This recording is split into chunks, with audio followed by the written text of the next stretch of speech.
মনে করি আমার সৌভাগ্য বলে মনে করি আমি আমি সারা জীবন মাতৃভূমি এবং সনাতন ধর্ম রক্ষার জন্য তিনটা ভাবে আমরা বিভাজিত। এক হলো জন্মগতভাবে আমরা বিভাজিত, দ্বিতীয়ত গুরুগতভাবে বিভাজিত, তৃতীয়ত আমরা রাজনীতিগতভাবে বিভাজিত। এই বিভাজিতর কারণে হিন্দু সমাজ আজকে খণ্ড খণ্ড হয়ে আছে, যে কারণে আজকে অন্য সম্প্রদায়ের দ্বারা এই হিন্দু সমাজের যারা আছে তাদের উপরে এইভাবে নির্যাতন করে। আর বাংলাদেশে আমাদের যখন বাংলাদেশ গঠিত হয়, যখন আমরা বাংলাদেশ পূর্ণ স্বাধীনতা আমাদের ভারতবর্ষ সেই বাংলাদেশকে গঠন করে, তখনও 23% হিন্দু সম্প্রদায় ছিল, কিন্তু আজকে সেটা এসে 5%-এর নিচে হয়তো নেমে গেছে। তো এইরকম হচ্ছে একমাত্র আমরা সংগঠিত না বলে। আজকে এখানে যে হিন্দু মহাসম্মেলন করলো ওরা, এটা হলো হিন্দুদের জাগরণের জন্য, হিন্দুরা যেন একত্রিত হয়, এই বিভাজনগুলি ভুলে গিয়ে আমরা সবাই একত্রিত হব এবং সনাতন ধর্মকে বিশ্বের মাঝারে আবার শ্রেষ্ঠ বলে তুলে ধরব।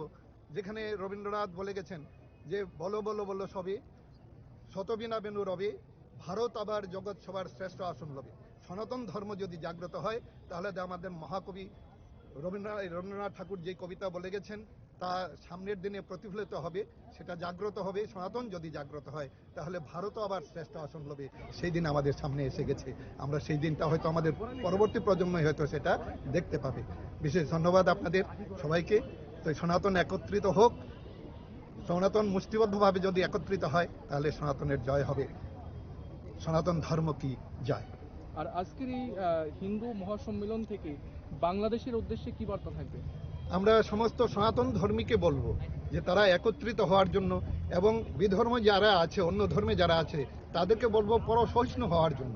ধর্ম মানে কি সেটা আগে জানতে হবে। ধর্ম কোনো সময়ই হিংসা শেখায় না। ধর্ম মানেই হলো সহিষ্ণুতা, পরধর্মকে সহ্য করা।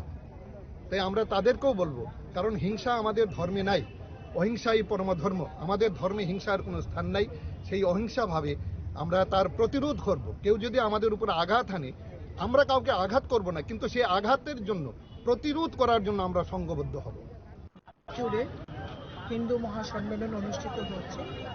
আমরা দেখতে পাচ্ছি সারা বিশ্ব জুড়ে, বিশেষ করে যদি আমাদের প্রতিবেশী রাষ্ট্র বাংলাদেশকে দেখি, প্রতিদিন প্রতিনিয়ত শুধুমাত্র হিন্দু হওয়ার অপরাধে তাদেরকে নির্যাতন করা হচ্ছে, মারধর করা হচ্ছে, খুন করা হচ্ছে।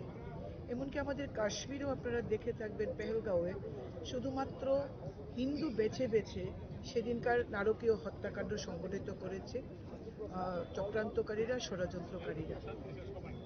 আমরা হিন্দুরা আমরা এটা অনুমান করতে পেরেছি, আমরা বুঝতে পেরেছি যে আমাদের সকলকে একত্রিত হতে হবে, আমাদের সনাতন ধর্মকে প্রচার এবং প্রসার করতে হবে, সমস্ত হিন্দু ভাই বোনদের আমাদের সংগঠিত করতে হবে। আমরা তাই সারা দেশ জুড়ে, সমগ্র ত্রিপুরার জুড়ে আমরা হিন্দু মহাসম্মেলন করছি। আজকের খোয়াই জেলার তেলিয়ামুড়াতে আমরা এই সম্মেলন করছি। এখানে হাজারো হিন্দু ভাই বোনের সমাবেশ হয়েছে, যেখানে পবিত্র কণ্ঠে, সহস্র কণ্ঠে গীতা পাঠ হয়েছে এবং ধর্মীয় আলোচনা হয়েছে। আমরা হিন্দু ধর্মের উপর যে আলোচনা আমরা শুনেছি, গীতা ভাগবতের উপর আমরা আলোচনা করেছি। আমরা চাই এভাবে গোটা দেশ জুড়ে, গোটা রাজ্য জুড়ে হিন্দুরা একত্রিত হোক এবং অধর্মের বিরুদ্ধে লড়াই করুক। তো এই জন্যই আজকের এই মহাসম্মেলন। এবং সেখানে আপনারা দেখেছেন যে সকাল 11টা থেকে আজ প্রায় 3টা বাজতে চলেছে এই সম্মেলন চলেছে, যেখানে হাজারো জনগণ, হিন্দু জনগণ একত্রিত হয়েছে।